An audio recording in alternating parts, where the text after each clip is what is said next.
صرف ماں کا نام اور اپنے ماں کے اعداد کا صرف تعلق نہیں ہوتا، یا وظیفے کے اعداد کا تعلق نہیں ہوتا، آپ کے مقصد کے اعداد کا تعلق بھی آپ کے ساتھ گہرا ہوتا ہے۔ ایک چھوٹی سی ایک بات ہے کہ آپ اگر اپنا اور اپنی والدہ کے حساب کے مطابق ایک وظیفہ پڑھ رہے ہیں، ایک مثال ہے کہ آپ نے پڑھا یا اللہ، ایک مثال ہے یا اللہ آپ نے پڑھا، یا اللہ کی جو تعداد ہے وہ بنتی ہے 66 مرتبہ، اور پڑھ کون رہا ہے؟ پڑھ رہا ہے جی محمد عثمان، والدہ کا نام ہے بی بی، ٹھیک ہے۔ اب محمد عثمان اور والدہ کا نام بی بی ایک مثال ہے، اس کے جو عداد ہیں، ایک مثال میں آپ سے لے رہا ہوں کہ اس کے بن گئے 40 عدد۔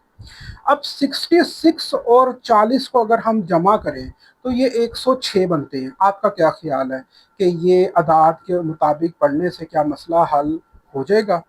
ہو سکتا ہے، بالکل، مسئلہ کیوں نہیں حل ہوگا؟ یہ بھی ایک قانون ہے، اور میرے نزدیک یہ سب سے زبردست اور بہترین اور مکمل قانون ہے۔ مگر آپ کا مقصد کیا ہے؟ آپ نے مقصد تو بیچ میں شامل نہیں کیا۔ آپ کے مقصد کا مزاج کیا ہے؟ جو آپ کا ایک مسئلہ ہے، جس مسئلے کے لیے آپ نے کوئی 1-2 مہینے وظیفے کو پڑھنا ہے، وہ مسئلے کا جو تعلق ہے وہ کس وظیفے سے ہے؟ وہ وظیفے سے، یاد رکھیں، آپ انسان کو جو مسئلہ ہوتا ہے وہ مسئلہ انسان کو ہے، وظیفے کو وہ مسئلہ نہیں ہے۔ اگر آپ کے رزق کی تنگی ہے تو وہ مسئلہ پڑھنے والے کے ساتھ ہے، وہ وظیفے کے ساتھ اس کا کوئی تعلق نہیں ہے۔ تو وظیفہ آپ نے خود جو ہے اس کو سوچ سمجھ کے آپ نے چوائس کرنا ہے کہ میں نے یہ وظیفہ اپنے رزق کے بحالی کے لیے یا اپنے رزق کے لیے میں نے یہ وظیفہ پڑھنا ہے۔ اور جو رزق کا اپنا ایک مزاج ہوگا، اس کے جو اعداد ہوں گے ان کو بھی شامل حال کرنا ضروری ہے۔ تبھی تو وظیفے کو، روحانیت کو پتہ لگے گا کہ مجھے پڑھنے والا عثمان ہے، کیونکہ آپ نے عثمان کے عدد وظیفے میں شامل کیے ہیں، اور آپ نے وظیفے کے عدد شامل کیے ہیں۔ وظیفے کے عدد اپنے نام کے اعداد میں شامل کرنے کا صرف ایک چھوٹا سا مطلب یہ ہے، ایک مثال میں آپ کو دیتا ہوں کہ آپ اپنی ذات کو وظیفے، یعنی کہ اللہ رب العالمین کا جو قرآن کی جو صورت ہے اس کے آگے سلنڈر کرتے ہو کہ اے میرے پروردگار عالم، میں نے اپنے آپ کو تیرے حوالے کیا، اور میں دعا کر رہا ہوں سورۃ نصر پڑھ کے یا بسم اللہ شریف پڑھ کے، یا کوئی بھی آپ نے اسم یا کوئی وظیفہ پڑھنا ہے، تو آپ وہ ایک قسم کی اللہ کے حضور دعا ہو رہی ہوتی ہے مسلسل، کیا میرے مالک اور مولا میری جو مشکل ہے وہ آسان ہو جائے۔ تو اس لیے کسی بھی وظیفے کو ایک دم سے شروع کر دینا مناسب نہیں ہے۔ آج کل تو خیر میں اپنی ہر ویڈیو میں بولتا ہوں، اور مجھے سننے والے اس چیز کو سمجھتے بھی ہیں کہ میری عادت ہے کہ میں آپ لوگوں کو یہ تھوڑا سا بتا سکوں کہ، اور آپ لوگوں کو روک سکوں کہ جو لوگ کہتے ہیں کہ اس کو 4 مرتبہ پڑھ لو، اس کو 40 مرتبہ پڑھ لو، آپ کی زندگی سنور جائے گی، رات کو پڑھ کے سو جاؤ، صبح اٹھو تو آپ ایک دم لہرے بہرے ہو جائیں گی۔ اللہ کے بندو، 40 مرتبہ رات کو پڑھ کے سو رہے ہو، 7 گھنٹے بعد آپ صبح اٹھ رہے ہو، کون سی لہریں بہرے ہو جائیں گی؟ کہاں کی لہریں بہرے ہو جائیں گی؟ یاد رکھیں، ہم لوگ روحانی وظائف بتاتے ہیں، ہم لوگ جادوگر نہیں ہیں۔ اتنا فاسٹ تو جادوگر بھی نہیں کر سکتا جتنے فاسٹ یہ لوگ بتاتے ہیں، صرف ویوز لینے کے لیے کہ ہمارے چینل کو زیادہ سے زیادہ لوگ دیکھیں۔ اور مجھے لوگوں کے اوپر سمجھ نہیں آتی کہ وہ دیکھنے والے ان کی باتوں کے اوپر یقین کر کیسے لیتے ہیں کہ اتنی جلدی کسی کا کوئی کام ہوتا ہے۔ میں ایک سچی بات بتاؤں کہ جب ایک پیر صاحب پھنستے ہیں نا، یعنی کہ اگر میں بھی اپنے ایک مقصد کے لیے اگر کوئی وظیفہ پڑھتا ہوں تو مجھے بھی 40 دن، 1 مہینہ، 1.5 مہینہ، 2 مہینے وظیفہ کرنا پڑتا ہے۔ وظیفہ میرے وظیفہ میرا مطلب کوئی غلام تھوڑی ہے کہ میں نے جن صاحب کو بولا یا موکل صاحب کو بولا۔ آج کل تو مارکیٹ میں، روحانی مارکیٹ کی میں بات کر، میں تو اس کو مارکیٹ بولوں گا، میرے نزدیک تو یہ ایک خیر ایک مارکیٹ بن گئی ہے، ٹھیک ہے۔ اب روحانی مارکیٹ میں جن بکتے ہیں، موکل بکتے ہیں، اور جو بیچ رہے ہوتے ہیں نا، انہوں نے کبھی زندگی میں جن کو دیکھا ہوتا ہے نہ موکل کو۔ میری اپنی ذات نے، میں نے خود کبھی جن کبھی موکل کو نہیں دیکھا، تو لوگ پتہ نہیں کس قسم کے باتیں لے کے بیٹھے ہوتے ہیں۔ تو بہرحال باتیں کرنے سے کافی لمبی ہو جائیں گی، پھر مجھے میسج ایک دو مجھے میسج بھی آئے تھے کہ دو ٹوک بات کیا کرے، اگر میں دو ٹوک بات کروں تو آپ کو بیٹا یہ سمجھ کیسے آئے گی کہ جو میں وظیفہ بتانے لگا ہوں وہ کن مقاصد کے لیے اور کس مقصد کے لیے آپ پڑھو تو آپ کا مسئلہ حل ہوگا۔ بہرحال وظیفہ سورہ نصر کا جو ہے، یاد رکھیں سورہ نصر کے جو حروف ہیں ان کو آپ گن لیں، سورہ نصر کے حروف کتنے بنتے ہیں۔ ویسے میں آپ کو بتا دیتا ہوں کہ 79 سورہ نصر کے حروف میں نے گنے ہیں، اس کو آپ گن لیں۔ ویسے ایک مرتبہ آپ لوگ بھی گن لیں، ہو سکتا ہے کوئی ایک دو کا اوپر نیچے ہو جائے، غلطی ہو سکتی ہے، میں بھی انسان ہوں، میں کوئی ایسا کمپیوٹر نہیں، ایسی کوئی مشین نہیں ہوں کہ میرے اندر آپ کوئی چیز ڈالے اور میں آپ کو پن پوائنٹ جو ہے نا میں آپ کو بتا دوں۔ بہرحال کوشش کی ہے کہ غلطی نہ ہو۔ 79 جو ہے اس کے حروف بنتے ہیں۔ اب جس نے پڑھنا ہے وہ اپنا نام اور اپنی والدہ محترمہ کے نام کے جو حروف ہے ان کو وہ گن لے، کتنے حروف بنتے ہیں۔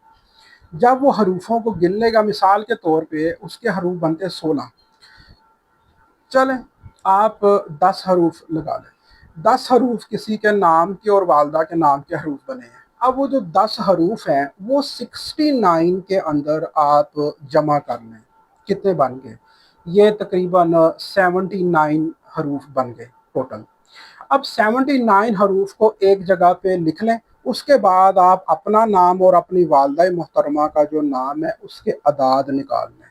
جب آپ اس کے اعداد نکال لیں گے، وہ جو اعداد ہوں گے ان کو آپ 1 ڈیجٹ کے اوپر کر لیں، 1 ڈیجٹ کے اوپر ان اعداد کو آپ لے آئیں۔ مثال کے طور پہ اگر کسی کے اعداد 412 بنتے ہیں، ایک مثال ہے 412 بنتے ہیں، تو 412 کا 1 ڈیجٹ کتنا بنتا ہے؟ 4 8 9 10، پھر 10 آ گیا، ایک 10 کی کوئی زیرو کی کوئی اہمیت نہیں ہے، تو لہٰذا ایک آ گیا، جو ایک ہے وہ آپ نے 79 کے اندر جمع کر دینا ہے۔ جو آپ نے سورہ نصر کے حروف گنے 69، اس کے بعد آپ نے اپنا اور اپنی والدہ کے حروف گنے، اس کا ٹوٹل کیا، اور پھر جو آپ نے اپنا اور اپنی والدہ کے جو اعداد ہیں وہ نکال کے ان کا 1 ڈیجٹ جو ہے اس کے اندر آپ جمع کر دیں۔ جو ٹوٹل بنے گا، ٹوٹل بنا ہے 80 بنتا ہے، 90 بنتا ہے، 95 بنتا ہے، اتنی مرتبہ روزانہ آپ نے سورۃ نصر جو ہے اس کو آپ نے پڑھنا ہے۔ انشاءاللہ العزیز اللہ کے فضل و کرم سے آپ کا جو مسئلہ ہے وہ حل ہو جائے گا۔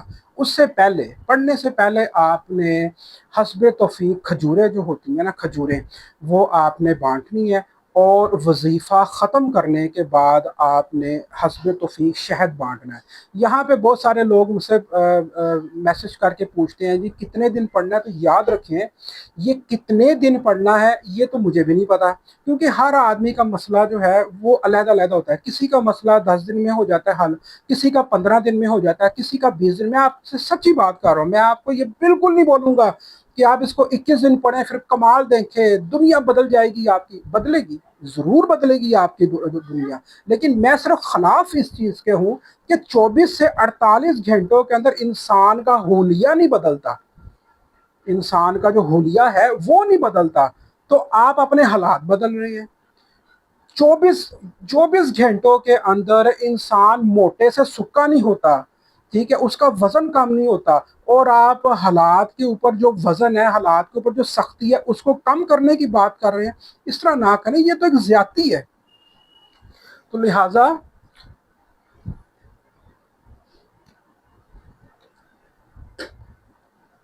آپ لوگوں کی مہربانی ہے کہ وظیفے کو وظیفہ سمجھ کے پڑھیں، کوئی جادوگری کا کوئی جادو نگری کا کوئی تماشا بنا کر آپ اس وظیفے کو نہ پڑھیں۔ اثر ہوتا ہے، بالکل ہوتا ہے، کم از کم 40 دن تک وظیفے کو دیکھنا چاہیے، 40 دن تک وظیفے کو پڑھنا چاہیے۔ اب یہ میں نے آپ کو کم از کم بتا دیا، 40 دن تک پڑھنا چاہیے۔ 40 دن پڑھنے کے بعد اگر آپ کو یہ لگے کہ ہمارا 50% کام ہوا ہے، یا 60% یا 70% ہمارے حالات کے اوپر نرمی آئی ہے، تو 40 دن مزید پڑھ لو۔ اب جو کھجوریں ہیں وہ آپ شروع کرنے سے پہلے بانٹو، اور 40 دن مکمل کرنے کے بعد آپ نے شہد بانٹنا ہے۔ آپ اس طرح بھی کر سکتے ہیں کہ یہ نیت باندھ لیں کہ جی میں شروع کرنے سے پہلے جو ہے کھجوریں میں نے بانٹ دی ہیں، اور جب میرا کام ہو جائے گا، جب میرا مسئلہ اللہ کے حکم سے، اللہ کے فضل و کرم سے میرا مسئلہ حل ہو جائے گا، اللہ کے حضور جو میں دعا کر رہا ہوں دعا میری قبول ہو جائے گی، تب میں شہد بانٹوں گا، پھر بھی ٹھیک ہے، بے شک 4 مہینے وظیفے کو پڑھ لو یا 2 مہینے وظیفے کو پڑھ لو، ٹھیک ہے۔ میری دعا ہے کہ اللہ رب العالمین ہم سب کو توفیق دے باتوں کو سمجھنے کی، اور ان جیسے جو فاسٹ عمل ہیں جو کہتے ہیں کہ بس جو میں نے بتا دی ہے نا وہ بس میں نے بتا دی ہے، ایسا نہیں ہوتا۔ امید ہے کہ آپ اس وظیفے کو پڑھیں گے، اور مجھے میسج کر کے آپ ضرور بتائیے گا کہ اس وظیفے سے آپ کو کتنا آرام آیا ہے۔ اجازت دیں، السلام علیکم ورحمۃ اللہ وبرکاتہ۔